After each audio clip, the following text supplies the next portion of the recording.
خبر شامل کرتے ہیں جنگ سے ہمارے ڈسٹرکٹ رپورٹر ملک بلال سے۔ جنگ میں بھی ملک بھر کی طرح مسلمانوں نے سویڈن میں قرآن پاک کی بے حرمتی کرنے والوں کے خلاف احتجاج کیا۔ تحریک لبیک یا رسول اللہ کے علماء کی طرف سے حکومت سے جہاد کی اجازت کا مطالبہ کر دیا گیا۔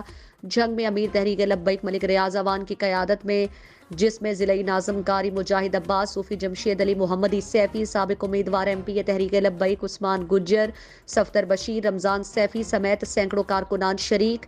احتجاجی ریلیاں اور مذمتی جلوس نکالے جا رہے ہیں۔ تمام جماعتیں جہاں اپنا احتجاج ریکارڈ کروا رہی ہیں، وہیں پر جنگ میں تحریک لبیک کے سینکڑوں کارکن بھی سڑکوں پر آ گئے۔ فوارہ چوک سے ریلی نکالی گئی جو یوسف شاہ روڈ، کچہری چوک، پریس کلب کے سامنے علماء نے احتجاج ریکارڈ کرایا، جن کے علماء کی طرف سے حکومت وقت سے بڑا مطالبہ کر دیا کہ سویڈن کے سفیر کو فوری ملک بدر کیا جائے۔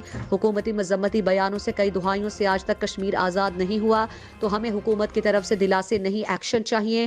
ہم تحریک لبیک والے الجہاد کا اعلان کرتے ہیں، حکومت ہمیں اجازت دے، ہم کفاران اسلام سے خود نبٹ لیں گے۔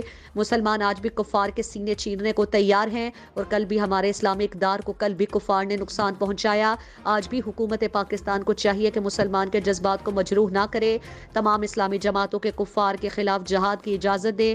ہمیں خود دشمن کو پتال سے بھی ڈھونڈ کر کیفر کردار تک پہنچا سکتے ہیں۔ تحریک لبیک کے کارکنان کے فلک شگاف نعروں سے فضا گونج رہی تھی۔